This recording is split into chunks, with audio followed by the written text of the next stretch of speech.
మరో breaking news చూస్తున్నాం. హైదరాబాద్ లో BMW కారు భీభత్సం సృష్టించింది. ఎల్బీ నగర్ చింతలకుంట దగ్గర ఈ ఘటన జరిగింది. అతి వేగంతో వచ్చిన BMW కారు వేగనార్ ని వెనకాల నుంచి బలంగా ఢీకొట్టింది. దీంతో అందులో ప్రయాణిస్తున్న మహేష్ అక్కడికక్కడే మృతి చెందాడు. ఈ ఘటనలో మరో ముగ్గురు తీవ్రంగా గాయపడ్డారు.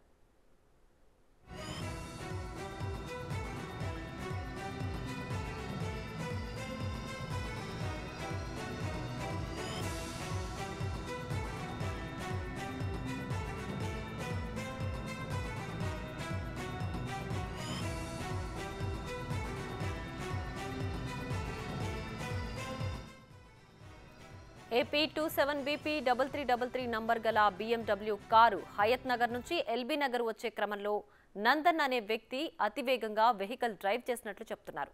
BMW కారులో అన్ని సేఫ్టీ బెలూన్లు తెరుచుకోవడంతో అందులోని వారు ప్రాణాలతో బయటపడ్డారు. ఎవరికీ ఎలాంటి గాయాలు కాలేదు.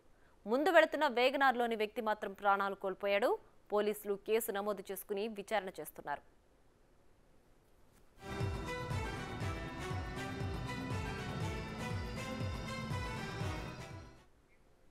రైట్, ఇక ఇదే అంశానికి సంబంధించి మరింత సమాచారం మా ప్రతినిధి రాణా ఫోన్ లైన్ లో అందిస్తారు. రాణా, చెప్పండి, ఈ ప్రమాదం ఎలా జరిగింది, అలాగే ఆ డ్రైవర్ పరిస్థితి ఏంటంటే మృతి చెందినట్లుగా తెలుస్తోంది కదా, సో అతని వివరాలు ఏమైనా తెలుసాయా? పూర్తి డీటెయిల్స్ ఏంటి? AP 27BP 3333 BMW కారు ఇది హయత్ నగర్ నుంచి ఎల్బీ నగర్ కు వచ్చే క్రమంలో ఈ నందన్ అనే వ్యక్తి అతివేగంగా ఈ ప్రమాదకరంగా కూడా వాహనం నడపడంతో ఈ ఘటన చోటు చేసుకుందనేసి కూడా చెప్పడం జరిగింది. ఇప్పటికే దానికి సంబంధించిన CC ఫుటేజ్ కూడా పోలీసులు నమోదు చేసుకున్నారు. BMW కారు అతి వేగంగా వచ్చి వ్యాగనర్ కారులో ఉన్నటువంటి ఒక వ్యక్తిని బలంగా ఢీకొనడంతో బొడ్డుపల్లి మహేష్ అనే వ్యక్తి అక్కడికక్కడే మృతి చెందారు. మరో ముగ్గురు పరిస్థితి తీవ్ర గాయాలయ్యాయి. వారి పరిస్థితి కూడా చాలా క్రిటికల్ గా ఉన్నట్టుగా తెలుస్తుంది. వారికి స్థానికంగా ఉన్నటువంటి హాస్పిటల్ కూడా చేరుకోవడం జరిగింది. అయితే ఈ కారులో మాత్రం అన్ని సేఫ్టీ బెలూన్లు తెరుచుకోవడంతో కారులో వారికి ఎలాంటి గాయాలు జరగలేదని ఇక్కడ పోలీసులు చెప్తున్నారు. అయితే BMWకి సంబంధించిన కారు వాళ్ళకి ఎటువంటి గాయాలు కలదు. కానీ మిగతా వాగనర్ కారులో ఉన్నటువంటి వారికి అందరికీ కూడా ఒకరు మృతి చెందారు.